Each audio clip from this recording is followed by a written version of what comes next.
شهاده بلا مستقبل، نقص في التجربه، مشاكل في التواصل. هاد العوامل اللي كيخليو بزاف ديال الناس كيقلبوا على الخدمه ما كيعرفوش كيفاش يتصرفوا وفين يتوجهوا. المنهجيه، النظام والعزيمه هما العوامل الضروريه باش تلقى الخدمه، لذلك التوجيه والمصاحبه اساسيين. لهذا توضعت برامج من طرف OCP ولانابيك. ربيعه الغرباوي وناهد رشاد، كوتش محترفات غاديين يلعبوا دور كبير، مهمتهم يصاحبوا وينصحوا المرشحين، وكل وحده منهم غادي يتبع مرشح باش يحسن الطريقه باش يقلب على الخدمه.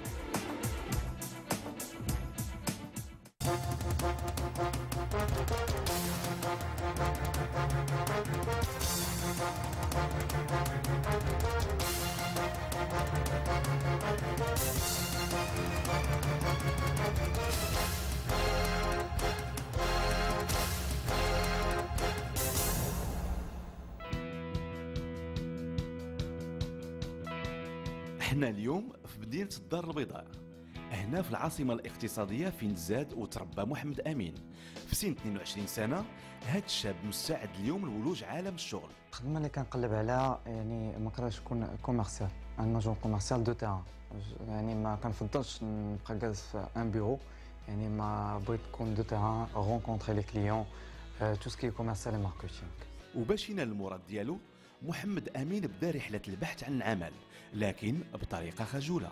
مازال ما عنديش اكسبيريونس نيفو ديال لي زونتروتيان، يلا دوز اونتروتيان واحد يعني، وحتى اللي كندير غير لي زانونس، ما تنديرش ان غرون ايفور يعني تنقلب ونخرج وندير هادي، يعني جو مو كونطونت بلي زانونس. للأسف هاد المحاولات ما عطاتش نتيجة، رغم هذا فهو ما تيأسش بفضل الدعم ديال الأصدقاء. الاصدقاء ديالي بارفوا الا كان شي انونس كيجيبوها ليا تيجيو عندي، كاع حنا لقينا لك انونس ديال كوميرسيال، لقينا لك هادي، حتى هما تيدفعوني سير هنايا سير لهاد البلاصه، يعني كاين دي زونكوراجمون مع لي زامي ديالي من عند والديا. العائلة حتى هي كانت خير سند بالنسبة لمحمد أمين، أكثر من هذا فهي ديما كانت كتحترم الاختيارات ديالو. لاباس عليك؟ كتبغي حسينتي؟ الحمد لله. النهار اللي بدا القرايه هو داكشي اللي كاين في راسو، هو اللي باغي، ما كندخلولوش، ما نعطيوه الراي ديالنا، ما نعطيو حتى شي حاجه. روح المسؤوليه اللي حاولوا الوالدين ديال محمد امين يلقنوها ليه خلاته يمتاز بشخصيه قويه وميزه عند الاصدقاء والمعارف ديالو. Il cherche toujours à s'intégrer les associations, il est toujours le délégué de la classe, il cherche toujours à se manifester par son apparition au niveau de la classe ou au niveau du lycée ou au niveau même de la fac. بفضل هذه التربيه والصفات اللي كيمتاز بهم، محمد امين شخص محبوب من طرف الاصدقاء، خاصه رفاق الدراسه اللي اكتشفوا فيه موهبه اخرى من غير كره القدم. بزاف اوقات كيخلق لنا جو ديال المرح وجو ديال الفكاهه والنشاط، يعني بعض المرات في لونفي كان كيهز سولمون الميكروفون ديالو كيبدا انيمي لنا لي ستوديون اللي كانوا معنا كاملين. لكن بالمقابل محمد امين عنده عيب واحد، بعض المرات ما تيقدرش يتحكم في راسو.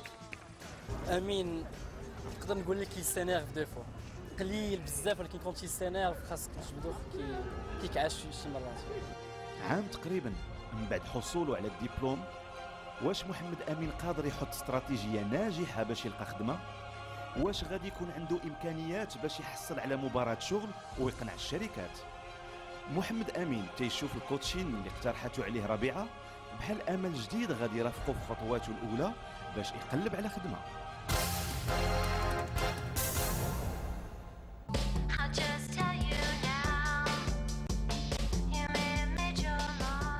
ايام قليله من بعد لقائنا بمحمد امين تنرجعوا عنده لمدينه الدار البيضاء، لكن هذه المره مع الكوتش ربيعه. حنا اليوم في مدينه الدار البيضاء، جيت نشوف محمد امين ونشوف الطريقه ديالو اللي تيقلب بها على الخدمه. الكوتش اللي محضره ليه هذه المفاجاه غادا تلقى راسها حتى هي في موقف ما تتسناهش. السلام عليكم. السلام عليكم. لاباس؟ حل ليا محمد امين الباب، كنشوف وجهه في الاول فكرني في شي حاجه، ما عقلتيش عليا واقيلا. لا انا جيت لان دو فو زيتيديون في لو اس تي. سي با فغي. سي فري. كان واحد الذهول يعني شويه بحال تلفت، ما كنتش ناوي يعني البروف ديالي هي اللي تكون كوتش ديالي في ليميسيون. انا جايه ندير لك مفاجاه وقيلا غتولي مفاجاه تالي لي. لاباس مرحبا. عليك كلشي بخير بارك على الله باس. فيك. وي شحال نقول لك واش كتسناني؟ لا ما كنتش كنتسناك. وانا جيت عندك حتى للدار. مرحبا، دابا ما مرحبا. غاديش تشوفها في القسم، جيت عندك للدار. مرحبا. الله يبارك فيك. طبعا ولكن او ميم طون يتي سوريون. قلت تيان سي كيلكان دوبتيميست. ديجا هذا متفائل وبان ليا فيه لينيرجي. الهدف ديال الزياره ربيعه هو انها تعرف الطريقه اللي محمد امين تيقلب بها على خدمه. امتى خديتي لا ليسونس بروفيسيونيل يلاه ديالك؟ ريسامون في 2012. في 2012 داكور. اي شنو ريسامون سي اون جوان؟ وي في جوان خديتيها ومن جوان لدابا تنقلب على الخدمه، يعني تنحاول نلقى شي الخدمه اللي كتوازي الطموحات ديالي. شنو هما الطموحات ديالك؟ الطموحات ديالي نكون اجون كوميرسيال في شي غروند انتربريز، دونك نكون كوميرسيال دو تيران دو بريفيرونس. محمد امين هو واضح فين باغي يمشي، لا اش باغي يوصل واضح، ولكن كيفاش غيوصل اللي بالنسبه ليه ما واضحاش. واش بالنسبه لك انت درتي كل شيء باش تلقى الخدمه؟ لا شنو باقي لك؟ باقي لي بورت بورت، باقي لي يعني نمشي ونقلب ونبحث ونسول بزاف ديال الحوايج. وهاد بزاف د الحوايج امتى هديرهم محمد امين؟ كلشي كيجي بشويه بشويه يعني. ولكن واش داير واحد دابا انت عارف شنو باقي لك؟ انتيش اللي ما عرفتش. واش داير ان بلانين؟ لا. واش داير واحد عندك شي اجندا؟ لا لا ما عندكش اجندا. ديما كنت كنقول لكم الاجندا هي ديما تنبغي نخدم بها ولكن ما تنمشيش معاه في. داكور تري بيان. مازال متخوف من داك لو موند، داك الشيء علاش تندير غير دي زانونس ما دي بورتا بورت، تنخاف نمشي ندفع تكون شي حاله اخرى تكون هذه. شويه بشويه ربيعه خدات فكره على طريقه محمد امين في البحث عن عمل. معلومات بطبيعه الحال كانت كتجهلها، لكن بالمقابل مازال عاقله على واحد الموهبه كانت عند محمد امين ايام الدراسه. كنتي كدير لي سكيتش وي ياك، وفي ليكول كنتي تو في دو لانيماسيون في لو اس تي. كاينه ولا ما كايناش؟ داكور. ملي كتبغي دير لومور هي كتجي وكتطلع الخشبه شنو كدير؟ كاين واحد التوجات كنوجد السكتش ديالي وفسر ليا حيت انا ما تنديرش لومور، ما فهمتش كيفاش كيطلعوا لي زيموريست هكا في الخشبه وتيبقاو يهضروا كيفاش تيديروا. داكور تنكتب لي تكست ديالي تيكونوا واجدين، يعني ضروري خصهم يكونوا واجدين. ابخي نهار تيكون عندي سكتش ولا نهار تيكون عندي شي حاجه فين غندير السكتش ديالي، خصني نكون نهار كامل تنعاود كندير دي ريبيتيسيون. ابخي ملي ساعه قبل ترتاح جو مي كونسونطر تري بيان، وقبل ما ندخل السكتش نتنفس مزيان عاد كندخل ندير السكتش ديالي. هذه راه ميزه كبيره عند محمد امين، الا عرف كيفاش يوظف الطريقه باش كيطلع الخشبه ويضحك الناس، وهاد الاستراتيجيه ديالو لو شيما دو بونسي ديالو يوظفو في البحث عن العمل غادي ينجح. باش توصل ليه الرساله ربيعه عطاتو واحد التمرين يتخيل ان خشبه المسرح هو سوق الشغل. في هذه الحاله خصو يحدد المكان ديال كل المتدخلين في هذا السوق. اول حاجه اول ايتاب غير وريني شنو هو سوق الشغل، كيفاش كيبان لك؟ قلتي دي زونتربريز، فين نحطوا لي زونتربريز؟ يلاه حط لي انتربريز. يعني بطريقتي متخوف من داك لو موند، ما عرفتش شنو غنحط، شنو غندير، شنو هادي. بديت كنحط لي زوبورتونيتي منين حطيت لي زونتربريز لي زوبورتونيتي ولومبلوا ولوفر. ابخي قالت لي فين هو البوبليك، ملي حطيت البوبليك قدامي عاد كنعرف بلي راني درت غلط. واخا سيدي البوبليك هو هذا اللي قدامك. شنو قلنا قبيله ملي كتجي توقف قدام البوبليك؟ البوبليك هما شكون؟ هما شريات. فوالا لي الوغ بوغ لو مومون محمد امين مازال ما درتيش لي زونتربريز، مازال ماشي قدامك، سي با انكور طون بوبليك. يعني سوق الشغل كله دار موراه واش كيشوف غير لي زوفر ولي دوموند، يعني اوفر دوموند ما كافيش باش انني نمشي نقلب على الخدمه. ساعة تقريبا مدة هذا اللقاء كانت كافية بالنسبة لربيعة باش توضع يديها على مشاكل محمد أمين. واش محمد أمين تبغيني نكون في لي كوليس؟ واش تبغي انك تدخل في انسجام واننا نمشيو انا واحد الفريق باش نخدموا معاك في هذا الشيء؟ وي تبغي؟ داكور تري تري بيان. دونك غادي دير لي واحد لو باكت. داكور. ها محمد امين عارف نقطه الوصول ديالو، عارف فين باغي يمشي، ولكن ما عارفش هذاك السفر كيفاش غادي يدوز باش يوصل لديك نقطه الوصول ديالو. محمد امين ما عندوش استراتيجيه اللي يمكن لها توصلوا لهذيك النقطه اللي باغي يوصل لها. ثاني حاجه محمد امين ما عندوش ان اسبري دينيسياتيف، ما عندوش لاسبري دينيسياتيف اللي تخليه يدخل في حركيه وفي ديناميكيه باش يوصل للهدف ديالو. محمد امين واش واعي بهذه المشاكل؟ كيفاش يقدر يوضع استراتيجيه للبحث عن عمل؟ علاش حتى لدابا تيفتقد لروح المبادره؟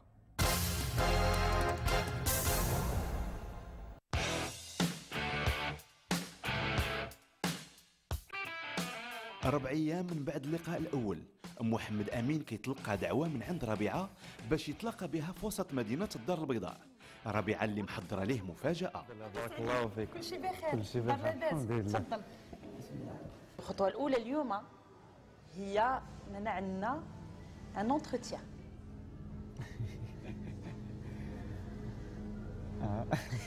سيربريز. Je m'attendais pas. وقع المفاجأة كان كبير. يلاه الوقت باش يرجع الأنفاس ديالو. محمد أمين تيتجه مباشرة لمكان لونتروتيان. هنا عند كونسيسيونير ديال السيارات في الانتظار رياض مزور مدير عام الشركة. Bonjour. Je présente Mohamed Amin Legras. C'est notre candidat d'aujourd'hui. مقابلة العمل غادي يحضر فيها كذلك أنور العلوي خبير أنابيك.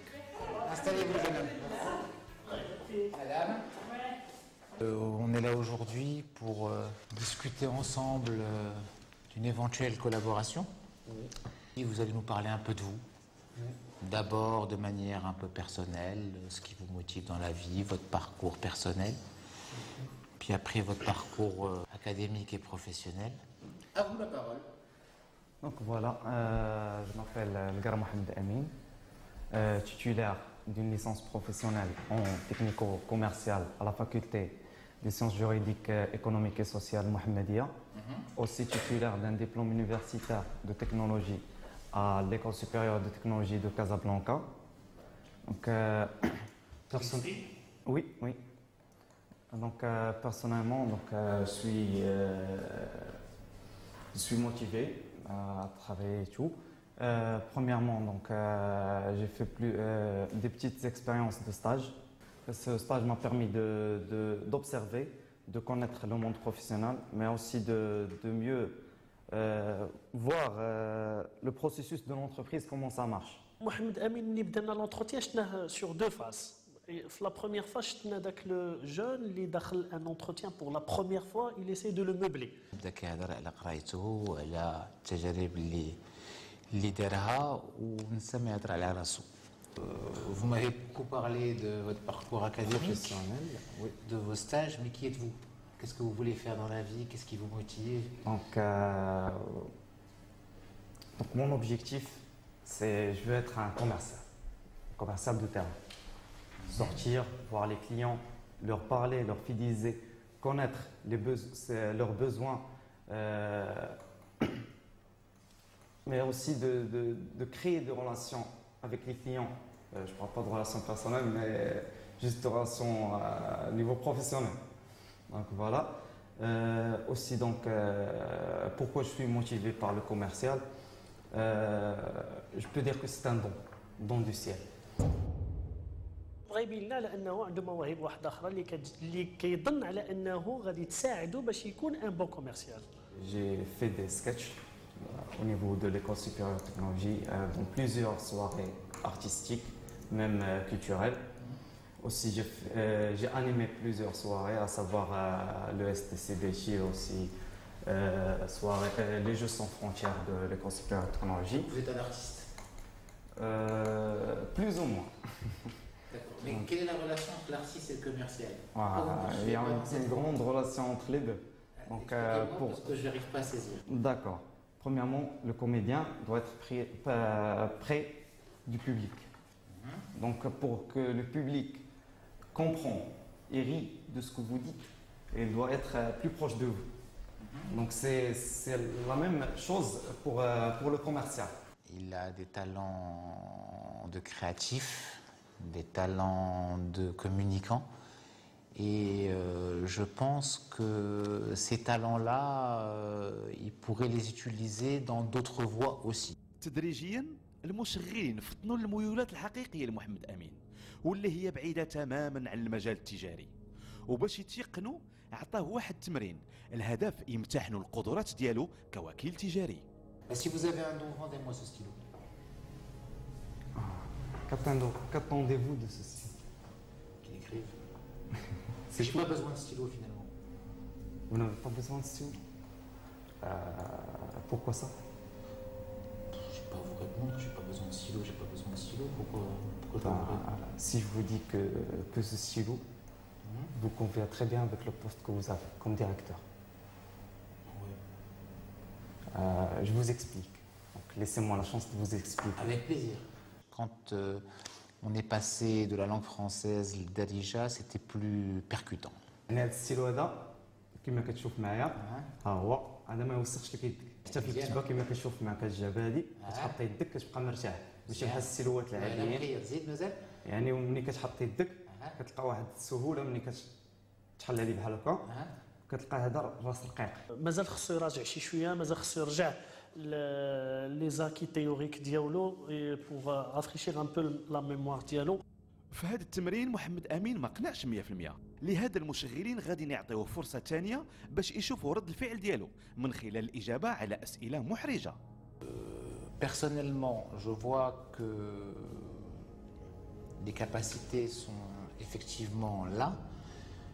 La seule question, l'une des seules questions que je me pose, c'est est-ce que vous ne faites pas trop jeune pour convaincre des clients potentiels? C'est une question légitime اللي حطها سي رياض اللي كيحاول يفهم كيفاش لا رياكسيون هو هو ما كيقلبش على الاجابه وكيقلب لا رياكسيون ديال محمد امين على هذا لاسبي. Je pense que dans un premier temps, il n'a pas su comment sortir de cette situation-là à laquelle il n'était pas préparé. حيت اول حاجه انني نكون باقي صغير، يعني هذا كيخول لي واحد ان بوين فور اللي هو انني ديناميك، يعني عندي ديناميك. بالنسبه لي انا ديناميك، ولكن انا كزبون غنجي عندك كزبون غنكون ما خداماش متفق بالعربيه تاع متفق معك. ما غنثقش فيك. بالعكس علاش ما غتكونش الثقه؟ خدا هاد لا ريمارك هادي خدا بواحد الحساسيه كبيره وبغى يحاول يشرح لينا ويأكد لينا على انه لاج سو ني با ان بروبليم، وكيدافع على هاد ليدي بواحد الطريقه شويه اكثر من اللازم. ليا كيفاش غتربط هاد علاقه الثقه مع الزبون؟ يعني علاقه الثقه مع الزبون ما كتحتاجش باش تكون لاج، حيت كاين اللي راجل كبير وتقدر ما ديرش فيه الثقه، وكاين اللي جون وتقدر دير فيه الثقه، على حسب التعامل ديال الكوميرسيال مع لو كليون هو اللي كيخلي الكليان يرتاح لك. من بعد 30 دقيقة مقابلة العمل التجريبية ديال محمد أمين شرفت على النهاية. فوالا هاد لي كاليتي اللي ديال لانيماسيون ديال الفكاهه كتبين على انه عنده ان بونشون كثر ميول كثر لذاك الموهبه اللي عاطيه مولانا ديال لانيماسيون ديال هذا على ان كوميرسيال. مفاجاه ليا انني ندوز اونتروتيان وهادي وفي سوزوكي، يعني ما كنتش كنتسنى لونتروتيان، يعني جاني شويه صعيب. Si je devais recruter Mohamed Amin, ce serait envisageable, mais il ne serait pas le premier de la liste. بمعنى آخر أن محمد أمين ما قنعش، لكن أشنو هما بالضبط الملاحظات ديال المشغلين والكوتش؟ أشنو هما نقاط القوة والضعف ديالو؟ محمد أمين اللي خرج كيتسنى في الكولوار بادية عليه علامات القلق. الوغ محمد امين، واش انت موجود باش نخدموا على هذا الشيء؟ موجود. باش نخدموا على لا بريزونطاسيون ديالك، باش نخدموا على كيفاش كومون بريزونتي داك كومون سو بريزونتي دو مانيير جينيرال في لونتروتيان، كومون ميتر اون فالور هذوك الكفاءات ديالك اللي تعلمتي، المواد اللي تعلمتي واللي درتي 9 منهم يمكن لك دير منهم غير كيلكوزان ويمكن لك تجاوب عليهم، لان تقنيا واش لاحظتي انك تقنيا ما قنعتيش. و لومباتي داكور، اي بي اوسي هادشي اللي دوينا عليه كله بالنسبه لليكوت، ليكوت اكتيف. ولا كيستيون كون سو بوز، واش الكفاءات الفنيه ديال محمد امين نقدروا نطوروها ويقدر يطورها بالاختيار محمد امين في مجال فني. اش كتعني هاد الضحكه؟ ما كنتش منتظر زعما. شنو ما كنتيش منتظر؟ هذا السؤال ديالي. هذا السؤال قلت لك ما تجاوبش عليه دابا محمد امين، ما تجاوبش عليه دابا، غير سؤال لان حنايا هضرنا على هذا الشيء مع بناتنا، مي ما عندناش الحق في اخذ القرار في بلاصتك. المقرر الوحيد هو انت. داكوغ؟ محمد امين امام اختيار صعب. باش ياخذ القرار المناسب فهو مدعو انه يتبع برنامج ديال الكوتشين ويلتزم به حبرا على ورق.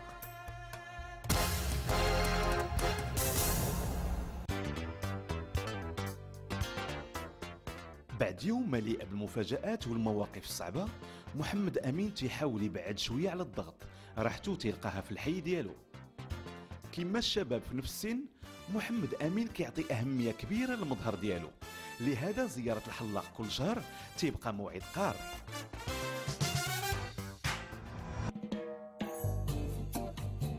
موعد اخر محمد امين تيحرص عليه هو زياره الثانويه اللي قرا فيها واللي كيحتفظ فيها بذكريات جميله.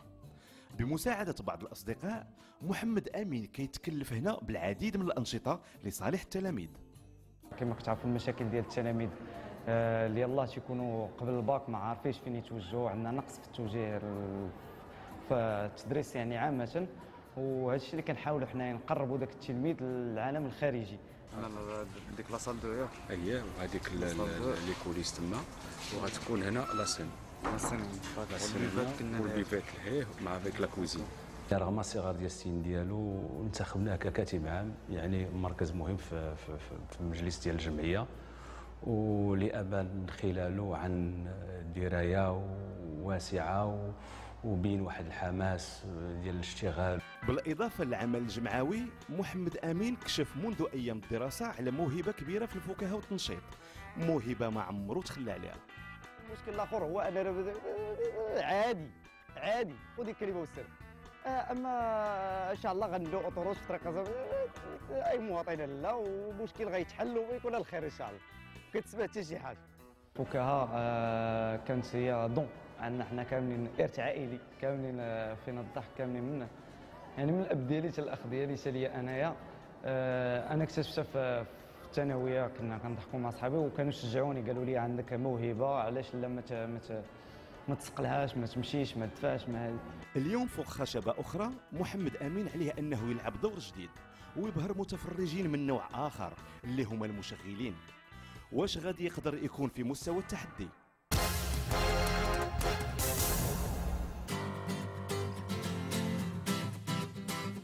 أربع أيام من بعد اجتيازه الاختبار الأول في الشركة، محمد أمين عنده موعد مع أنور العلوي خبير أنابيك اللي كان حاضر مع المشغل.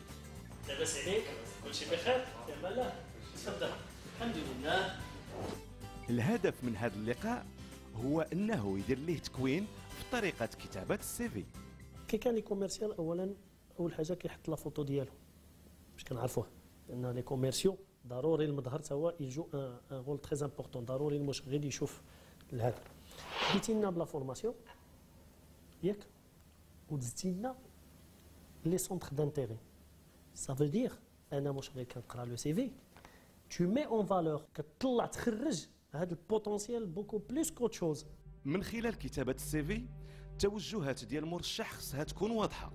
في الحالة ديال محمد أمين هذا الاختبار ما كانش باين، لكنه اخيرا تمكن باش ياخذ القرار اللي تيشوفه مناسب.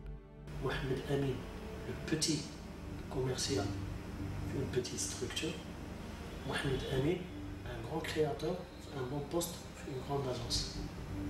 يعني غادي يمكن لك دير الابداع ديالك والموهبه اللي عطاك مولانا، وهذا سورتو تمارس فيها هذه الهوايه ديالك. أفضل حاجة نلعب فيها الهواية ديالي. علاش؟ حيت هي اللي غنكسلي فيها بزاف. عاود لي هذه الجملة. حيت هي اللي غنكسلي. علاش غتكسلي فيها؟ حيت داخلة مع الهواية ديالي، ما يكون واحد المزج بين الميتي والهواية ديالي. واش محمد امين مقتنع بهذا الاختيار؟ واش عنده الامكانيات الكافيه باش يمشي بعيد في المسار الجديد ديالو؟ اشنو هي الاستراتيجيه اللي خصو يتبع؟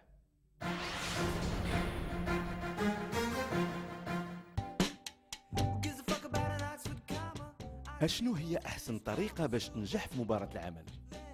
خاصنا نعرفوا ان هدف المشغل من خلال هذه المقابله هو يتعرف عن قرب عن الكفاءات وردود الفعل والشخصيه ديالك. في هذه الحاله كيفاش نوضعوا جميع الحظوظ بجانبنا واشنو خصنا نتجنبوا؟ ما تكونش كداير في راسك على ان كاين لونتروتيان راه هو واحد الحاجه ستوندار كي غندوزو مع هذا مع هذا مع هذا مع هذا. كاين بلوزيور تيب دونتروتيان، لهذا انت خصك تكون عندك بلوزيور تيب دو بيرسوناليتي في لونتروتيان. بمعنى اخر خصنا قبل اي مقابله عمل ناخذ الوقت باش نعرفوا الخاصيات ديال الشركه والاحتياجات ديالها. توجور فير اتونسيون شنو كيقول المشغل، حل ودني مزيان وسمع شنو كيقول حتى يكمل هضرته ويدير داك النقطه ديال نهايه الكلام عاد ناخذ لا بارول. كتبين له على انك اولا احترمتيه، ثانيا فهمتيه وغتعطيه الجواب ديالو. نجاح مقابله العمل تيبقى رهين بدرجه التركيز، والاجابه بسرعه هو الفخ اللي ما خصناش نطيحوا فيه. غنهضر بزاف ماشي فايده انني غادي نقول بزاف، فايده شنو غنقول، علاش غنجاوب وكيفاش غنجاوب. بالنسبه للمشغل وقت مقابله العمل تيكون محدد، لهذا خصنا نستغلوا على احسن وجه اي دقيقه باش نعطيو اجوبه واضحه واللي في نفس الوقت تعطي فكره عن المؤهلات والكفاءات ديالنا. تبارك الله عليك.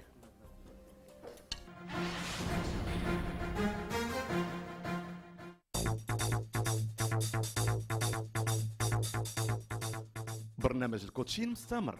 هذا الصباح محمد امين عنده موعد في هذا الاوتيل مع ليلى نعيم، باحثه في جامعه المحمديه ومستشاره بمجموعه من الشركات حول موضوع السلوك واللي غادا تخصص ليه 2 ديال الحصص، والهدف هو انه يتعرف على المقدورات ديالو في التنشيط. Très bien. Donc Sophia, Amine, donc elle va un peu m'aider aujourd'hui في l'exercice معك. Et Sarah, je pense كتعرفوا واقيلا. Très bien. في الاول يعني ما عرفتش شنو كان غيكون، شنو غيطرا، شنو هادي شويه سوربري بحال لو فات الاول في لونتروتيان بحال هكا كطرا لي، يعني كان واحد شويه ديال لو ستريس. Tu vas animer un débat avec البنات. Donc tu penseras au sujet. غتفكر في السوجي اللي غادي تقول وبيان سور غادي تجبد منهم الهضره. دونك الا كانوا ساكتات دونك كتحاول تجبد منهم الهضره، لي كيسيون اللي غتهضر معاهم باش تجبدهم الهضره. Et en même temps, tu dois faire évoluer le débat. Donc, انا حطيته في هذاك ليزيس دانيماسيون باسكو في هذاك الانيماسيون غادي يدير كل شيء، غادي يدير ليكوت اكتيف، لا ريبونس، لا جيستيون دو ديبا، لا communication, il va créer l'ambiance de sympathie, la confiance en soi, la gestion de stress. On va voir aussi comment كيفاش يخرج راسو في الدومين ديال الانيماسيون. صوفيا تنتيا نقدروا نقولوا من مواليد 92، يعني مازال شابه، يعني الموضوع تيدوي عليكم اليوم. شنو هو النوع ديال الموسيقى اللي كتسنتي ليه؟ كنسمع تقريبا من كل نوع شويه الاغاني، من كل فن طرب. فوالا، يعني كتصنتي تقريبا جميع انواع الموسيقى. انا في الاول ما موجدتش، طرا لي كوم لونتروتيان يعني واحد ستريس ابروفوندي جاني. في الاول بديت كنتسرع، كنحاول نلقى السوجي ما موجد ما والو، كتحاول تلقى لي كاستيون، تحاول تلقى لي ريبونس، تحاول تلقى داكشي اللي غتقول. وانت اش كتصنت؟ انا اش كنتصنت يعني فعلا السؤال كي نقدر نقول لك انني انا من بدايه 2000 كنت كنتصنت لو روك. لو روك يعني كان بالنسبه لي بديت به الحياه ديالي الموسيقيه. ابخي في لو روك كنت كنتصنت لواحد لو جروب اللي تقدروا تعرفوه سيستم اوف داون. محمد امين تيبان بانه ما مرتاحش في هذا التمرين، الاجوبه ديالو ماشي دقيقه ودائما تيعاود السؤال ديال صوفيا وساره قبل ما يجاوب. هذه ماشي هي الملاحظه الوحيده ديال ليلى. كي كتسولك صوفيا كنتي طاك وطاك بحال جاري عليك شي واحد. Tu as remarqué c'est que tu avais des difficultés في la concentration. كان عندك un débit rapide لاحظتوا البنات. Vous avez pas remarqué؟ شنو tu vas les remarquer اللي شفتو؟ كيضرب بالضربه. نو كيضرب بزاف ملي كيعمل عنده بزاف ديال الكيسيون في راسو خصهم يخرجوا دقيقه واحده.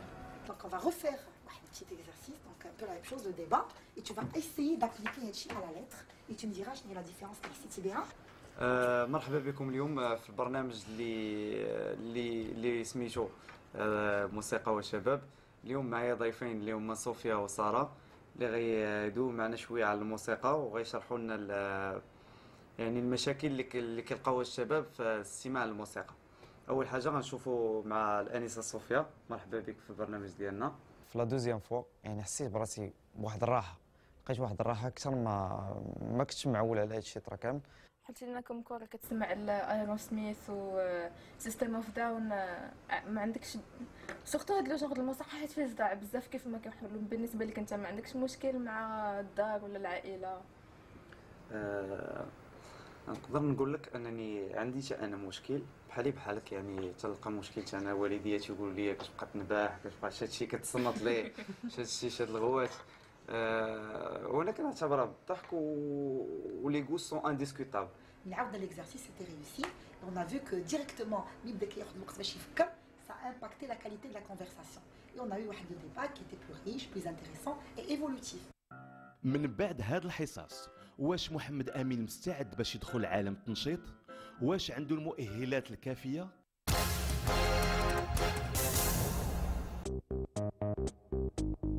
يومين من بعد الكوتش برمجات لمحمد امين زياره اذاعه خاصه في مدينه الدار البيضاء، مناسبه باش يعيش في الكواليس كيفيه اعداد وتنشيط البرامج ويفهم كذلك الجانب التقني.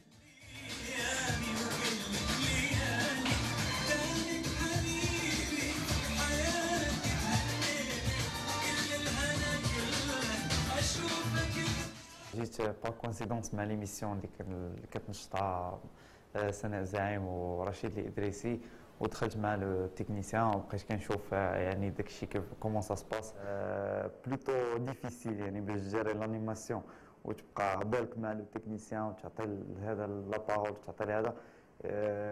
كانت ديك لوبسيرفاسيون شويه سا ما بيرتوربي، خلعتني من لو دومين.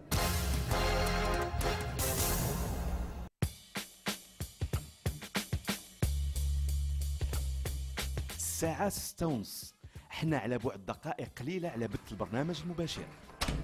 صافا بخير الحمد لله. الحمد لله. استفضل. تخلع، عرق، خطأ، صحح، ولكن في الاخر الى رياليزي شي حاجه اللي هو كان كيحلم بيها وما عارفش راسو واش كيحلم بيها. بفضل هذه الفرصة اللي تعطات ليه محمد امين درك مدى حبه للتنشيط، شيء مهم بزاف. لكن دابا كيفاش غادي يقدر يستغل هذه الموهبه باش ترجع مهنه ديالو؟ كيعشتي الداخل اش نقول لك؟ انت تشوف حالتي يعني زوينه شويه باقي تخفى، باقي ستريس، باقي من غير الخلعه، من غير لو ستريس، من غير كيعشتي لو يعني بروميير ما شفتينيش انا قاعده اختي ضغط، ما بقاش يبان لي حتى شي حاجه غير الضبابه. سالينا معاك. تقاديتي لا خيرتك بغيت ترجع لهذا الاستوديو تخدم فيه، وخيرتك دابا نخرجوا وندخلوا لي ماغازان اللي هنا ونعطيك كوميرسيال. دابا شنو تختار؟ نرجع للستوديو. ترجع للستوديو علاش؟ لقيت راحتي.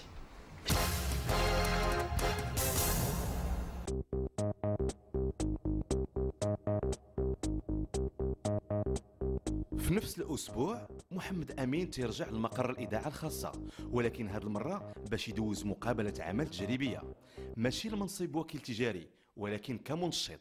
في انتظاره أنور العلوي، رشيد الإدريسي وتوفيق بوشعرة.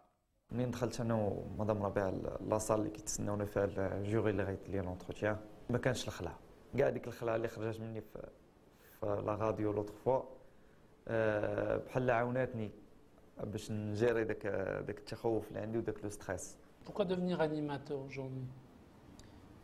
Tout d'abord, je me présente. Ngara Mohamed Amin, 21 ans, titulaire d'une licence professionnelle en technico-commerciale à la faculté des sciences juridiques, économiques et sociales Mohamedia. Aussi titulaire d'un DUT en technique de commercialisation à l'école supérieure de technologie de Casablanca. Passionné par l'animation et la communication, j'ai animé plusieurs événements, à savoir des soirées culturelles, des soirées artistiques. اول تغيير كيهضرش بالزربه، ديبوزي ديبي معتدل، كيدوي بشويه بشويه، كيتنفس، كيشوف. فرق كبير مع الاختبار الأول، واللي محمد امين كان مرتبك فيه شويه، والاجابات ديالو ما كانتش ديما مقنعه. شوف نجيك من الاخر، واش لقيتي شي حاجه وسط منك كانت ناعسه وفاقت البارح؟ قبل اي حاجه كوميرسيال ما كانش شي واحد اللي كان موجهني ولا معاوني، انا اختاريته عن الاراده ديالي. ابخي كانوا معايا دي سبيسياليست اللي لاحظوا في هذه القضيه وخرجوا واحد بزاف ديال الحوايج اللي كانوا فيها الداخل وخرجوا ولقاو راسهم البارح. يعني اكتشفت واحد محمد امين القرا وواحد اخر البارح، واحد محمد امين القرا جديد اللي باغي يعطي في الدومين ومستعد يدير اي حاجه من اجل يكون يعني ان فري انيماتور. Très rapidement, il a eu le sens de la répartie et qu'il avait réponse à nos questions. مع مرور الدقائق محمد امين كسب ثقه كبيره في راسه، والاجابات صبحات كبيره ومركزه، الشيء اللي شجع المشغلين باش يواصلوا الحوار معاه ويسولوه اسئله محرجه. Quelle est votre principale qualité? Si demain je devais vous confier une émission sur Aswad. Motivé, même très motivé, où il y a une bonne volonté à faire le métier, où il y a du temps. محمد امين قدر يكسب نقاط كثيره خلال هذه المقابله ويحظى بالاحترام ديال المشغلين، الشيء اللي دفعهم انهم يقترحوا عليه واحد العرض ما كانش يحلم به. Je suis prêt à vous prendre comme stagiaire, comme chroniqueur dans une émission d'Aswad, de jeunes, et notre porte vous est ouverte. Merci beaucoup. Merci.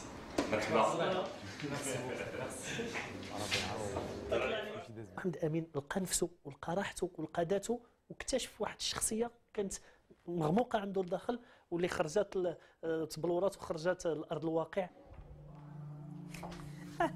ضحك، وقف اول حاجه وقف، ثاني هادي راك ولدي قريتك. واحد الوقت شفتك ايمو ملي قال لك لو ستاج، وانا بغيت نقول لك جو بارطاجي افيك توا اوسي كيلك شوز. حتى انا كنت ايمو ملي سمعت هاد لا نوفيل، حتى انا فريمون جيتي ايمو حيت شفتك كيفاش كتخدم، شفتك كومون تي اون فو، شفتك خدمت معاك عن قرب، وشفتك كيفاش باغي توصل. يعني ما يمكننا غير نفرحوا الانسان بحالك محمد امين، ما يمكننا غير نشجعوه، ما يمكننا غير نوقفوا معاه.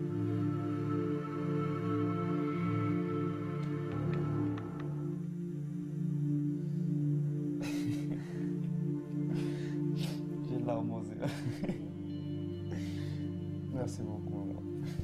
Merci.